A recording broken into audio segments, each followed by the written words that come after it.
নমস্কার বন্ধুরা, Kolkata in detail সিরিজের ষষ্ঠ পর্বে আপনাদের সবাইকে স্বাগত।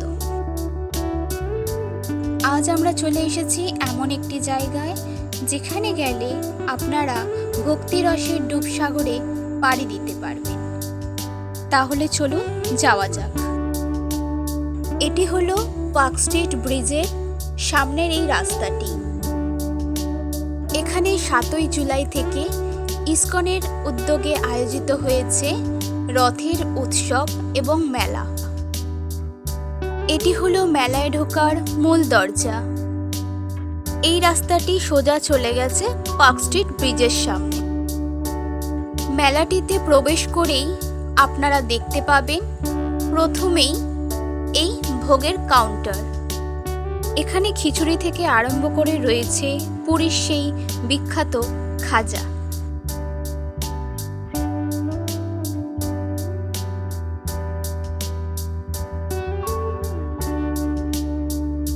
এই রাস্তাটি ধরে সোজা চলে গেলে দুপাশেই দেখতে পাবেন ছোট ছোট কিছু স্টল। এটিও একটি খাবার স্টল, গোবিন্দাস। এটিও আরেক ধরনের একটি স্টল। এরপরই আপনারা পেয়ে যাবেন গো সেবার একটি স্টল।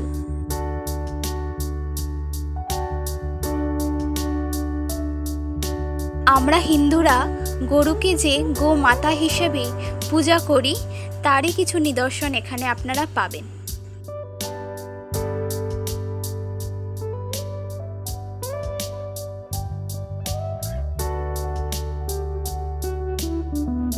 এরপর বিগ স্ক্রিনে দেখতে পাবেন স্বামীজিদের কিছু উপদেশ। ইসকন থেকে আয়োজিত এই মেলাতে আপনারা অনেক কিছুই দেখতে পাবেন। তার মধ্যে আকর্ষণীয় হলো এই 3টি রথ, জগন্নাথ, বলরাম, সুভদ্রা।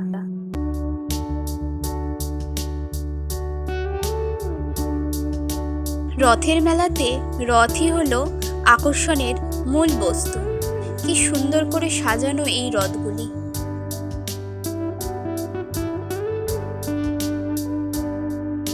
আবার চলে এলাম কিছু স্টল দেখাতে।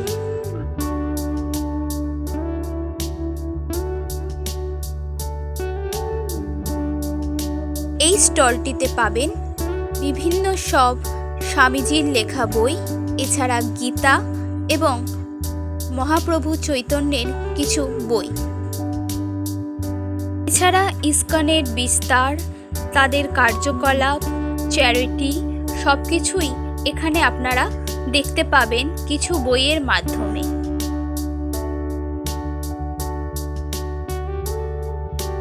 এটি হলো আমাদের সকলের চেনা কলকাতার সেই গড়ের মাঠ। এখানেই অনুষ্ঠিত হচ্ছে এই ইসকনের রথযাত্রা। আমাদের চেনা এই গড়ের মাঠটি যেন হয়ে উঠেছে জগন্নাথের পুণ্যভূমি।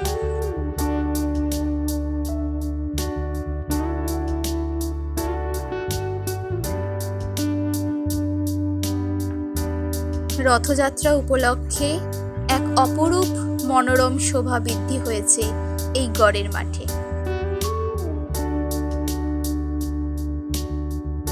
দূর দূরান্ত থেকে কত মানুষই এসেছে এই গড়ের মাঠের রথযাত্রার সাক্ষী হতে।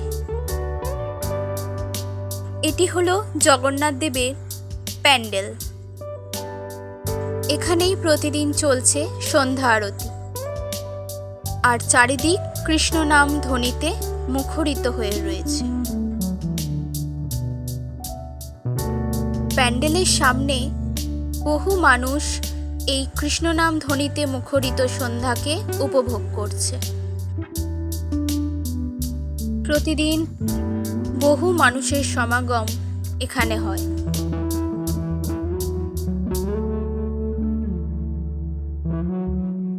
আসুন আপনাদেরও এই মধুর কৃষ্ণ নাম ধ্বনি উপভোগ করাই।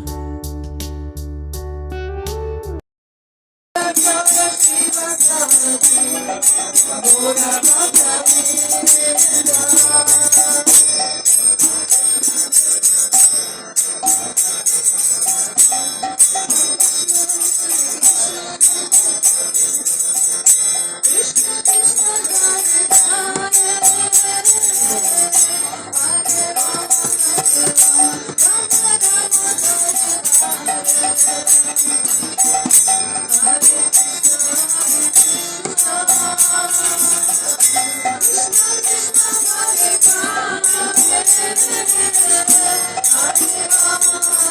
Hare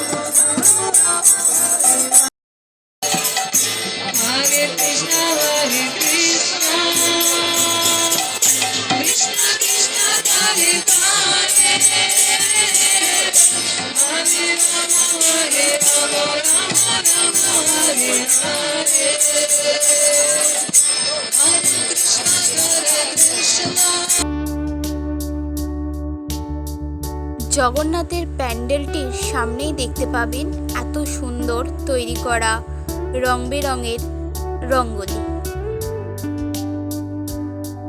প্যান্ডেলটিতে ঢোকার মুখেই ডান দিকে দেখতে পেলাম এই তুলাদান যন্ত্রটি। আপনারা অনেকেই জেনে থাকবেন এটি একটি প্রথা। এর মাধ্যমে নিজের ওজনের সমান জিনিসপত্র ঈশ্বরকে প্রদান করা হয় বা দান করা হয়। এটি হলো প্যান্ডেলে ঢুকে জগন্নাথ দর্শনের গেট। এখানে ভক্তি ভরে সবাই জগন্নাথ দর্শন করছেন। এখানে প্রথমেই দেখা গেল ইস্কনের প্রতিষ্ঠাতা স্বামী প্রভুপাদার মূর্তি।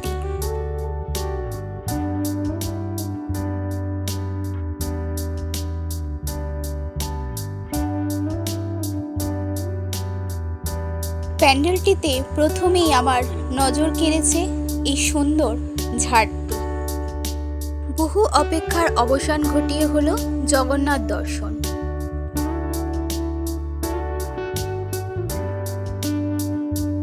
অপরূপ রাজবেশে সজ্জিত জগন্নাথ, বলরাম এবং সুভদ্রা। এই অপরূপ দর্শন ফ্রেমবন্দি না করলেই নয়।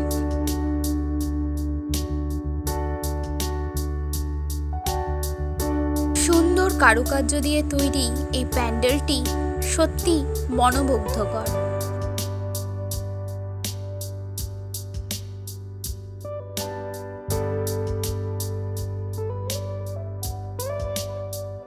বহু মানুষের ভক্তি শ্রদ্ধা আজ এই জায়গাটিকে তীর্থক্ষেত্র ন্যায় রূপ দিয়েছে।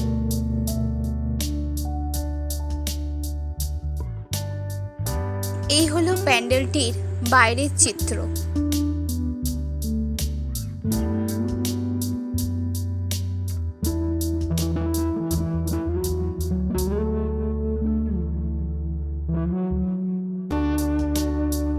এই প্যান্ডেলটির পাশেই রয়েছে বাচ্চাদের বিনোদনের জন্য এই দোলনাগুলি।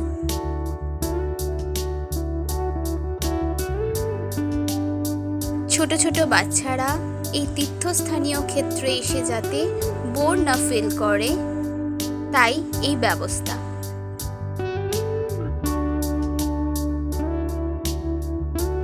সারা মাঠটি জুড়ে আজ উৎসবের বন্যা বয়ে যাচ্ছে।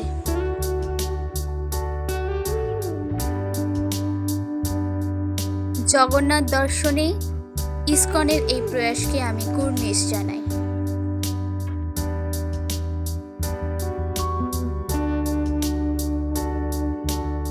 আর বিদেশিনীদের মুখে এই কৃষ্ণ নাম যেন আরো মধুর হয়ে উঠেছে। এখানে আসা বহু দর্শনার্থীও তাদের নাম গানে নিজেদেরকে ভাসিয়ে দিয়েছে। এখানে দেশি বিদেশি সবাই একসাথে কৃষ্ণ নাম গানে এই মেলাটিকে সার্থক করে তুলেছে।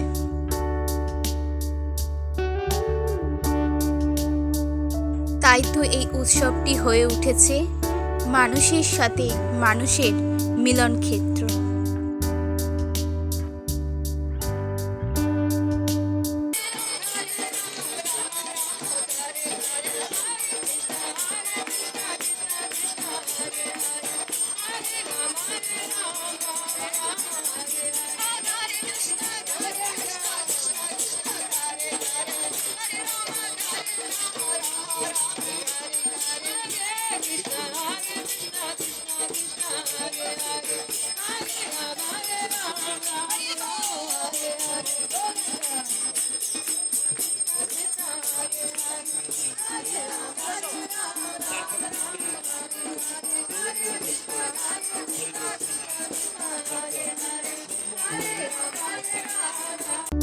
বাচ্চাদের বিনোদনেও কিন্তু কোনো খামতি দেখা যাচ্ছে না। নানা রকমের দোলনা পেয়ে তারাও আজ প্রাণবন্ত। পুরো মেলাটি ঘোরার পর এইবার চললাম ভোগের খোঁজে। দেখলাম সামনেই রয়েছে এই ভোগ খাওয়ার লাইনটি। ঠাকুর দর্শনের পর ভোগ খাওয়ার এই সুযোগটি আমরা কেউই কিন্তু ছাড়তে চাই না, তাই দাঁড়িয়ে পড়লাম ভোগের জন্য। এখানে রয়েছিল গরম গরম খিচুড়ি ভোগের আয়োজন। আজ আমার এই ভিডিওটি এখানেই শেষ করলাম। দেখা হবে পরের একটি নতুন ভিডিওতে।